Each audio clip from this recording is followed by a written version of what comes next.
The aftermath of World War II was a time of sweeping change and disruption. For the vast majority of military assets, the cessation of active fighting did not signal their immediate removal from the scene. Instead, a period of uncertainty and logistical complexity followed, as nations grappled with an overwhelming surplus of war equipment that had been vital during the conflict. The reality of a post-war world demanded a re-evaluation of military assets, many of which had become surplus to requirements, while others proved simply unsustainable. The fate of this equipment, much of which was discarded, left abandoned, or hastily disposed of, would come to shape a significant chapter in the history of military material. When the war officially ended in 1945, the world found itself in the midst of an economic and logistical crisis. In Europe alone, the scale of wartime production had left countries with a staggering number of tanks, planes, ships, and vehicles, most of which were no longer needed for defense. The U.S. military, in particular, faced the colossal task of demobilization. By the end of 1945, the American military possessed over 250,000 combat vehicles, including tanks, armored cars, and trucks, many of which were rendered obsolete by the rapidly shifting geopolitical landscape. The cost of maintaining such equipment, combined with the need for a rapid transition to peacetime production, quickly made much of it expendable. The immediate reaction to this excess was not one of strategic planning but, instead, a rush to rid oneself of the burden. In the United States, military equipment began to flood ports, storage yards, and depots where it would await either scrapping or repurposing. The U.S. Navy, for example, had a fleet of over 6,000 ships by the end of the war. By 1947, the bulk of these vessels were surplus to requirements, with only a small percentage retained for the peacetime Navy. The rest were either scrapped, sold off, or left to rust in harbor. The U.S. Navy's mothball fleet, located in places like Sassoon Bay, California, and Bremerton, Washington, became one of the largest and most visible remnants of this surplus. Across Europe, the scale of military abandonment was equally staggering.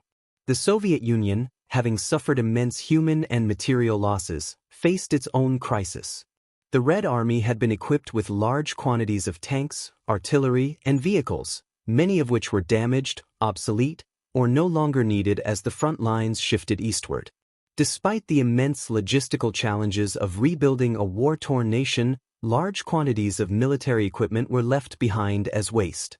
As the Soviet Union rebuilt, much of this surplus material was either abandoned or left to rust in the fields and forests of Eastern Europe. In Germany, the situation was even more acute. With the collapse of the Third Reich, the German military's vast stockpile of equipment was largely either destroyed or left to be scavenged by occupying forces. The Western Allies, meanwhile, faced their own set of challenges. In Britain, the Royal Army had accumulated a vast number of tanks, trucks, and other vehicles.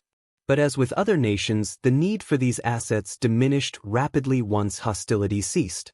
The British government faced severe post-war austerity, and it was simply not economically feasible to maintain the stockpiles of military equipment that had been necessary during the war. Rather than maintaining a massive military inventory, Britain looked to scale down its armed forces and repurpose existing assets. As a result, hundreds of thousands of vehicles, many of them still in relatively good condition, were sold off, left in storage, or discarded. A similar process unfolded across France, Italy, and other European nations, where large stockpiles of war material were simply abandoned or destroyed. The sheer scale of this abandonment reflected the immediate pressure that nations faced in the aftermath of the war. The transition from war economy to peacetime economy was not a simple matter. The cost of storing and maintaining vast quantities of military equipment placed a heavy burden on national budgets, and many governments simply did not have the funds or manpower to keep all of the war material in a usable state. In some cases, military surplus was sold to other nations or private companies, but even this option became increasingly difficult as the global economy stabilized and demand for such equipment waned. In some instances, the equipment was repurposed, but this often came with significant logistical and economic challenges. For example, in the immediate post-war years, the U.S. Army surplus trucks and jeeps were sold to civilian companies, but only after extensive modifications and adjustments. Similarly, warplanes were sometimes stripped of their military hardware and sold to commercial enterprises, though many of these aircraft were ultimately relegated to museums or forgotten in remote storage locations. For many nations, however, the reality was far less optimistic. The sheer quantity of war equipment that needed to be disposed of was overwhelming, and the most cost-effective solution was simply to abandon it. Numerous reports from the immediate post-war period describe vast quantities of tanks, artillery pieces, and vehicles being left to rust in fields, ports, and storage yards. In some cases, entire fleets of ships were scuttled in remote locations, far from the public eye. Other equipment, such as aircraft, was simply dumped into the sea. One of the more dramatic examples of this practice occurred in the immediate post-war years, when large quantities of military aircraft were simply pushed into the ocean. For instance, in 1946, the U.S. military conducted an operation to dispose of over 2,000 surplus planes by dumping them into the Pacific Ocean. These aircraft, many of which had been involved in active combat during the war, were deemed unnecessary for the post-war era. The operation was meant to reduce the burden of maintaining such assets, but it also highlighted the staggering waste of resources that was commonplace in the immediate aftermath of the war. By the late 1940s, the U.S. Army had also begun to dispose of large quantities of tanks and armored vehicles in a similar manner. Massive scrap yards sprang up across the country, where thousands of vehicles were broken down for their metal content. Many of these vehicles were crushed or melted down, their individual parts sold off to the highest bidder. This process, while cost-effective, meant the loss of countless machines that had once been part of the war effort. These early post-war years saw a mix of pragmatic solutions and hasty, uncoordinated actions as governments around the world struggled to cope with the vast surplus of military equipment. The transition from wartime production to peacetime was marked by an overwhelming sense of uncertainty. What had been the tools of survival during the war were now seen as economic burdens, unwanted relics of a conflict that had already cost millions of lives. The decision to discard or repurpose these assets was, in many cases, an inevitable consequence of the changing priorities of a world seeking to rebuild after devastation. As the 1940s drew to a close, the scale of military abandonment began to take on an even more tangible form. It was during this period that many of the world's largest military dumping grounds began to take shape, becoming repositories of war material left to decay. These sites, often hidden from public view, would stand as silent monuments to the surplus and waste that marked the immediate post-war period. The pace at which nations sought to rid themselves of the burden of war material would accelerate into the 1950s, as the Cold War shifted the focus of military spending and defense policy. But in the immediate aftermath of the war, the world found itself at a crossroads.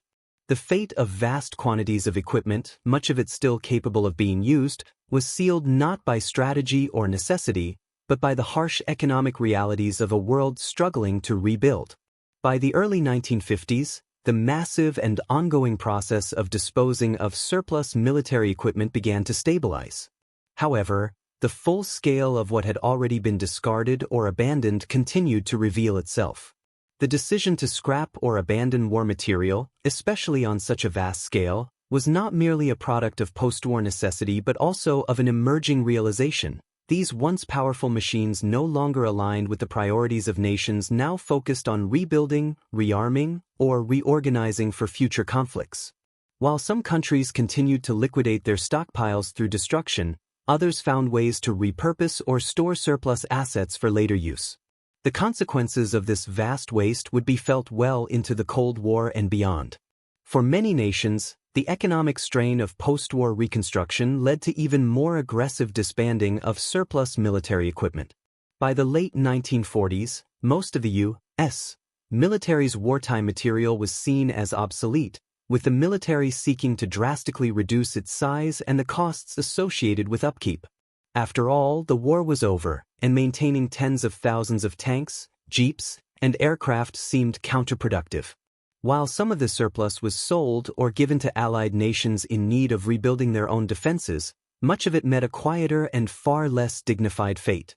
Huge quantities of American tanks, trucks, and armored vehicles were left in storage yards to rust, often stripped of any useful components before being discarded. Many vehicles were left out in open fields or parked in large, desolate storage facilities. In cases where storage capacity reached its limits, entire swathes of military vehicles were sold for scrap, their parts recycled for use in civilian products. Yet the sheer volume of this surplus remained a problem. For example, by 1947, the United States had more than 25,000 aircraft still in storage, many of them advanced bombers and fighter planes. As the Cold War grew more pronounced in the early 1950s, however, some of these planes were carefully mothballed, with a small percentage retained for possible future conflict. Yet most met a different fate.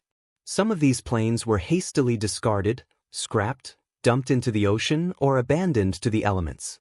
For instance, the 1946 Pacific Ocean disposal operation, which saw more than 2,000 surplus aircraft dumped into the sea, was emblematic of the military's mindset, unburdening itself of what was no longer needed.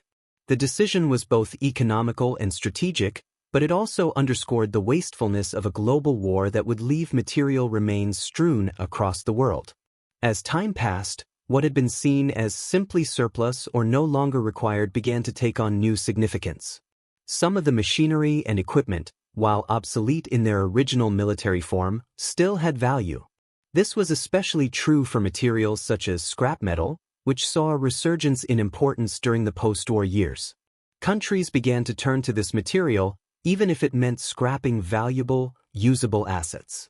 The widespread disbandment of tanks and military vehicles during the late 1940s and early 1950s meant that millions of tons of metal were liberated and sent for recycling. The demand for steel, aluminum, and copper was critical for reconstruction efforts, both civilian and military. Therefore, even the most expensive pieces of military equipment had their raw materials salvaged, reducing the wasteful loss of resources. This trend continued in Europe, where countries like Britain and France were similarly overwhelmed with surplus military equipment.